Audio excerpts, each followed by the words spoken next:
Olá, pessoal. Na aula 4, nós vamos tratar da questão da cenarização. A identificação de cenários em um mercado e ambiente externo altamente dinâmico, né, é fundamental, né? Essa cenarização, existem técnicas, né, que são importantes de serem observadas para que possamos em tempo hábil, identificar como o mercado está se comportando e o que fazer nessa situação. Então, esse é o mote, né, que iremos observar nessa aula 4. Então, olhando a questão dos cenários, o que acontece? Nós temos aqui os concorrentes, olhando 5 forças do Porter, né? Utilizada para isso. Então, nós temos aqui, ó, um xizinho aqui, os concorrentes, a nossa organização, nossa empresa e os demais, né, que estão aí no dia a dia, né?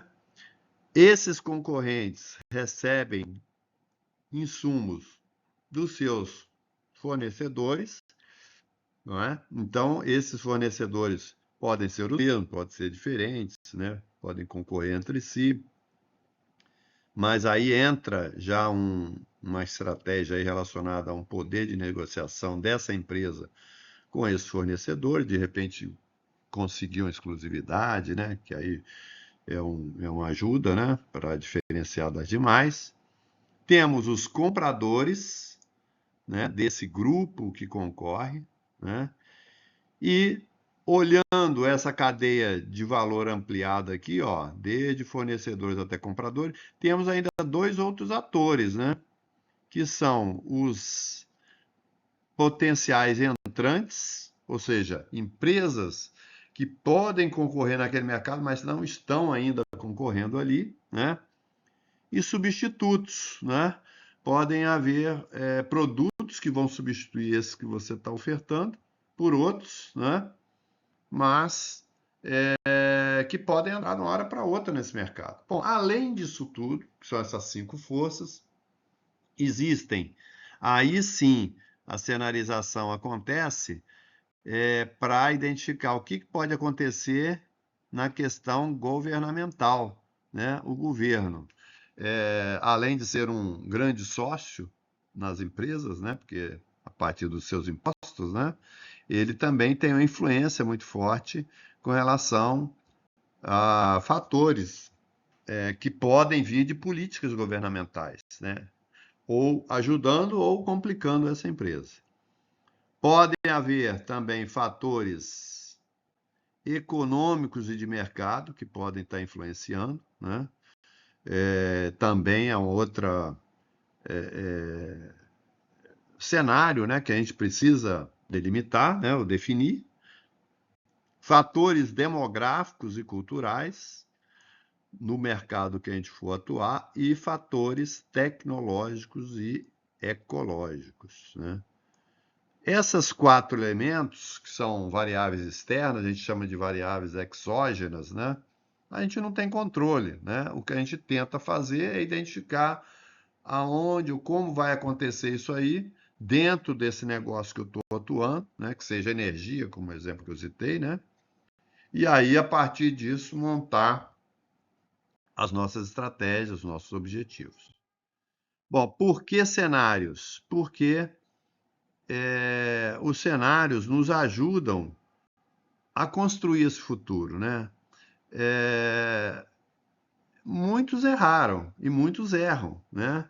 Então, antigamente, né, obviamente dentro de um outro contexto, né, havia algumas afirmativas, né, que hoje a gente pode considerar absurda, mas na época era realidade.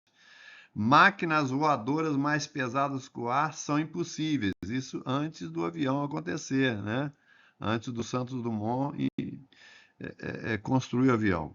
Acredito que há mercado mundial para cerca de 5 computadores, né? Foi o CEO da IBM na época, mas também dentro de um contexto, né? Assim, um computador daquele porte, naquele momento, né? Não há razão para que as pessoas tenham um computador em casa. Isso também é uma visão bem restrita, né? Na época que se construiu os grandes computadores, né? Aí você pode olhar de várias formas. Pode olhar, opa, o cara teve uma visão muito estreita, ou ele foi estrategista, tipo, eu quero defender o meu, então eu vou jogar no mercado a informação de que outra opção tem, a não ser essa. Também pode ser isso, né?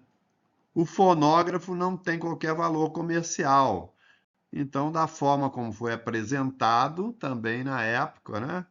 Pode ser que dentro daquelas condições e tal, daquela tecnologia, não tinha nenhuma outra condição. Então, são coisas, né? Que vieram aí do Kelvin, né? Do CEO do, desse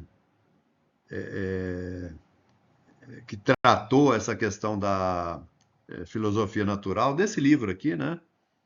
O Thomas Watts, que falou sobre os IBMs, as máquinas como IBM, o Ken Olson o CEO da DEC, da Digital, e o Thomas Edison, o inventor do fonógrafo.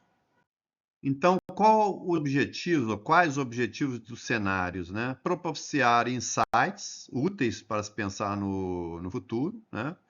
Algo que uma projeção do hoje que não está acontecendo, mas pode nos ajudar a pensar o nosso negócio.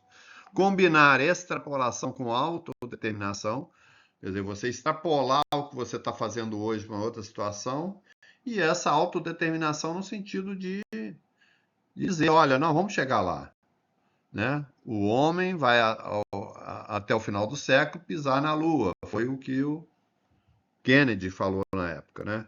Lidar com incertezas, né? Também é um objetivo. Possuir uma visão sistêmica, né? Essa visão mais ampla, né? E poderem ser avaliados de alguma forma antes de ocorrerem. Né? E serem produzidos por especialistas é uma também outra situação. Bom, para isso nós temos aí a metodologia Delphi ou Delphi, né, que nos ajuda a pensar esse futuro, tá certo? Bom, e como é que funciona a metodologia Delphi ou Delphi? São 3 rodadas de perguntas, né? Aqui eu peguei desse artigo um esquemático, né, de como poderia acontecer. Então você vê Q1 aqui, ó, questionário 1, perguntas em aberto, ó, tá certo? Perguntas em aberto. E aí as respostas são dadas por especialistas e quem está construindo, né, os pesquisadores, vão montar aí o questionário Q2 a partir dessas respostas. Esse Q2 é enviado de novo aos especialistas que respondem, e aí de novo os pesquisadores consolidam no Q3, e a partir do Q3 nós buscamos o consenso. Então, Q1, respostas em aberto. Q2, já estruturadas as respostas. Q3, consenso. São essas 3 etapas, né, da metodologia Delphi ou Delphi, ok? Uma questão também que é importante a ser colocada é: nós vamos trabalhar com pensamento estratégico ou programação estratégica? Então tem essa também diferença, né? A programação estratégica, usada até a década de 80, né? 1980, né? Era o quê? Você pegar o seu passado e projetar o futuro. Bom, eu estou produzindo uma ascensão aqui de crescimento de 0,5% de peças para esse mercado. Então eu vou projetar para o ano que vem mais 0,5%. O pensamento estratégico, não. Eu estou com uma projeção de 0,5%, mas espera aí, tem outras variáveis. Será que isso vai continuar acontecendo ou não vai?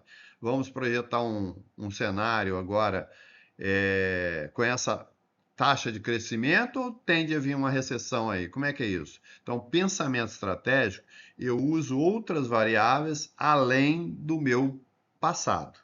Né? Então, eu uso insights, eu uso cenários, né? Além do meu passado, tá certo? Muito bem, pessoal. Então, agradeço aí a participação nessa bloco de cenários, né? É uma pincelada na questão dos cenários, porque a gente entende que é uma etapa que é necessária, Muitas vezes você ou contrata uma empresa que vai estruturar isso direitinho para você, ou internamente você faz a pesquisa junto ao mercado e vê quais são as tendências para o uso dessa informação no seu plano estratégico. E vai usar de que forma? Ou é uma ameaça ou uma oportunidade. Como é um fator externo, ou é ameaça ou oportunidade. Tá bom? Valeu, pessoal. Muito obrigado.